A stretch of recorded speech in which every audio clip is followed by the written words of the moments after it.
Todas as vezes que as pessoas conversam comigo sobre a minha carreira, o ponto que mais chama atenção para a maioria das pessoas é o fato de eu ter proativamente decidido sair da Califórnia para voltar a morar no Brasil.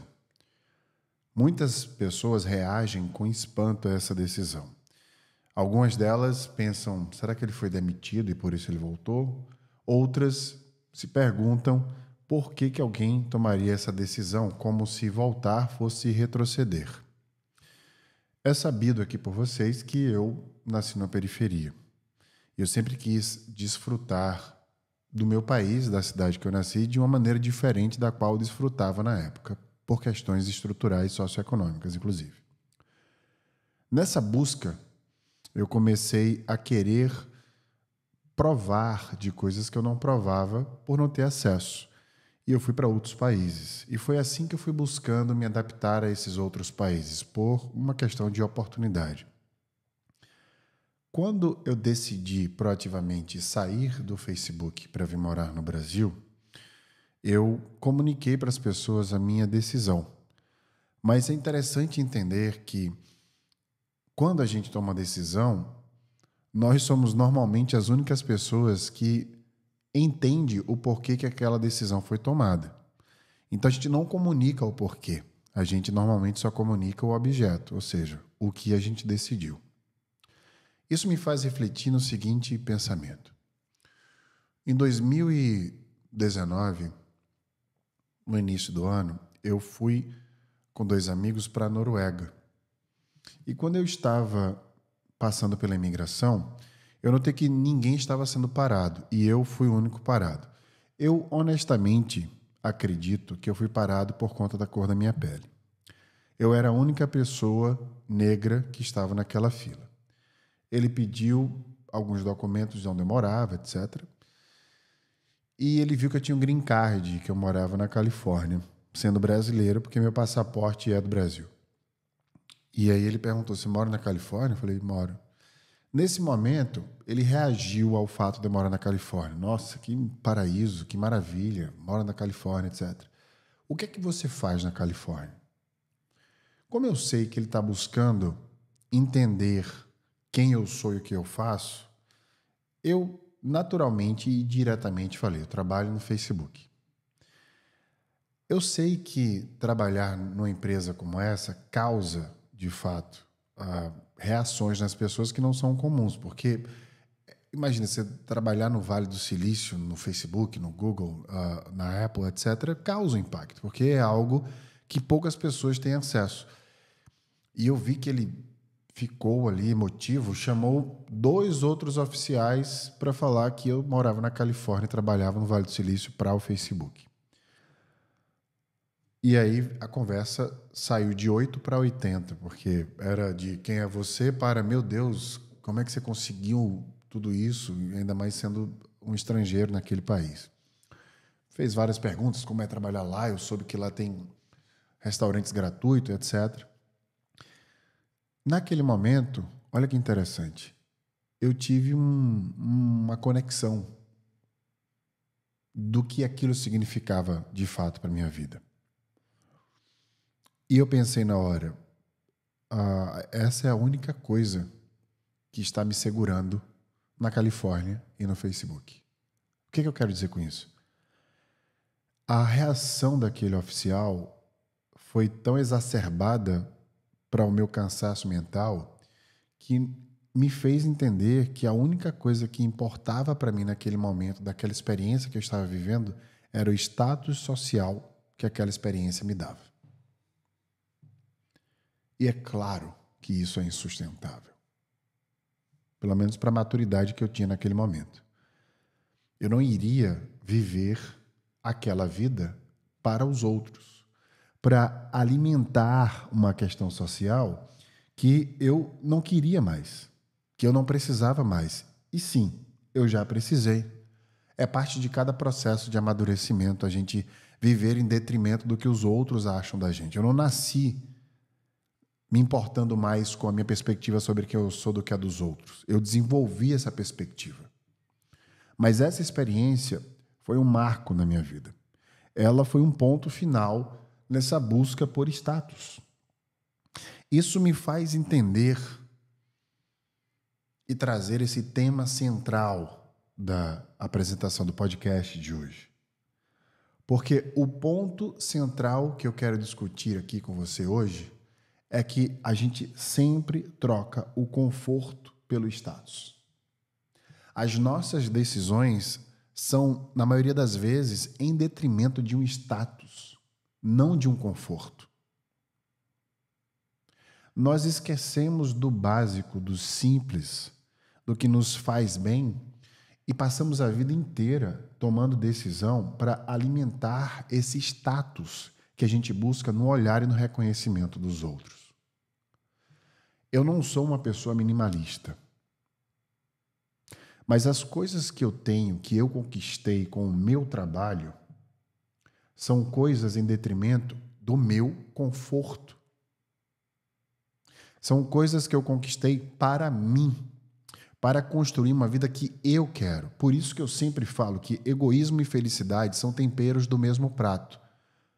Se nós não formos egoístas, a gente vai estar sempre tomando decisão para alimentar o status. E quando eu falo status, eu falo como uma esfera de alimentação do olhar do outro sobre quem nós somos.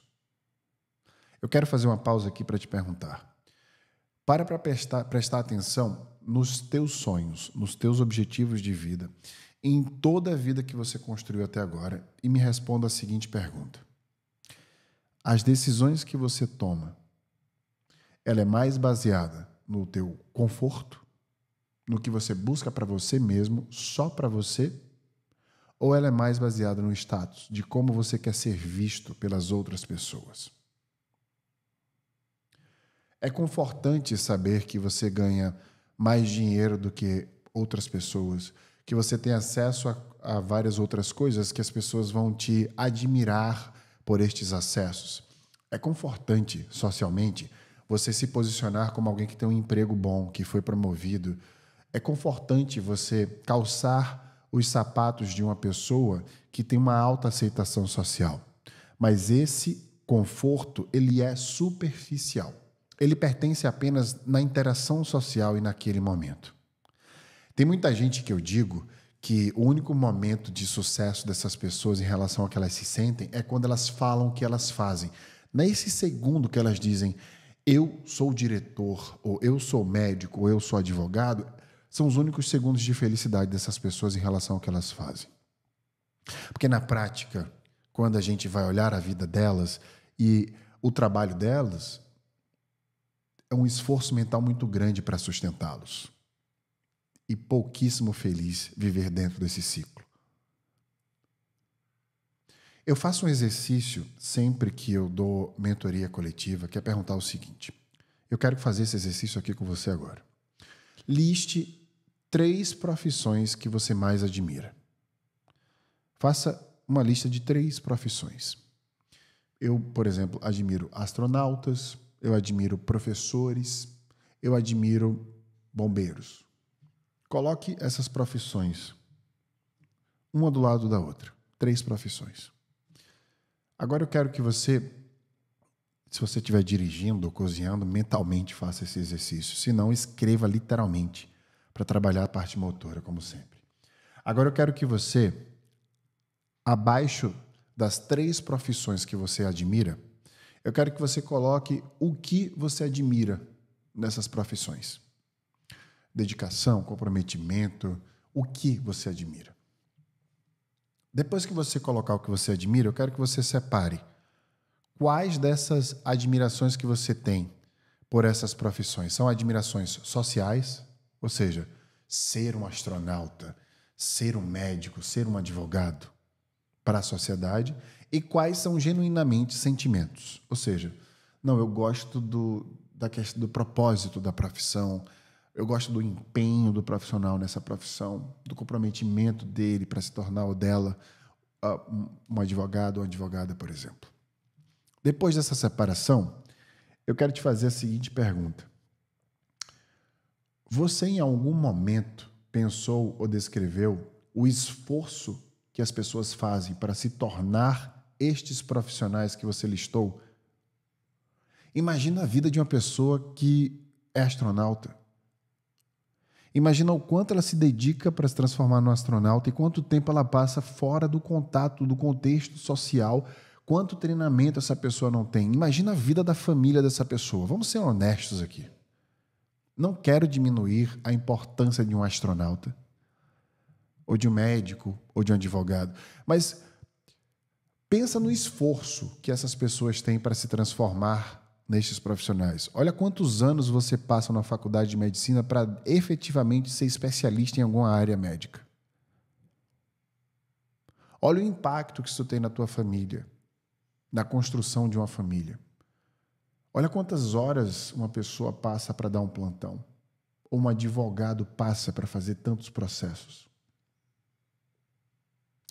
Quando a gente admira uma profissão, a gente admira muito mais, e esse é meu ponto com esse exercício, o status que a profissão nos traz. Porque a gente não quantifica o esforço e o impacto na nossa vida de fato. A gente não consegue fazer essa projeção. E aqui vai um ponto importantíssimo para esse exercício.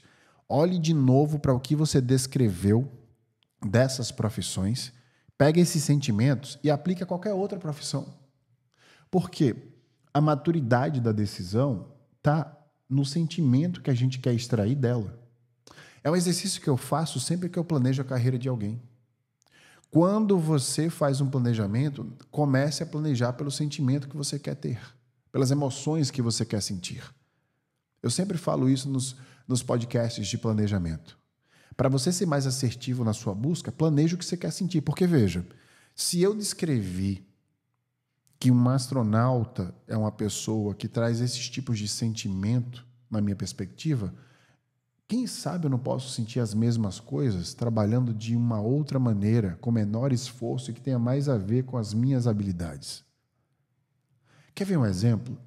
Eu tinha um grande sonho de ser ator, de atuar nos palcos no teatro. Eu fiz faculdade de teatro, foi minha primeira faculdade. Eu subi pouquíssimas vezes em um palco para exercer essa função de ator. Vamos extrair os sentimentos que eu queria com isso? Eu queria aparecer, eu queria estar em público, eu queria o reconhecimento público. Olha os status, olha os preenchimentos. Não era necessariamente sobre a arte, era sobre a conexão pública. E tá tudo bem você querer contato público.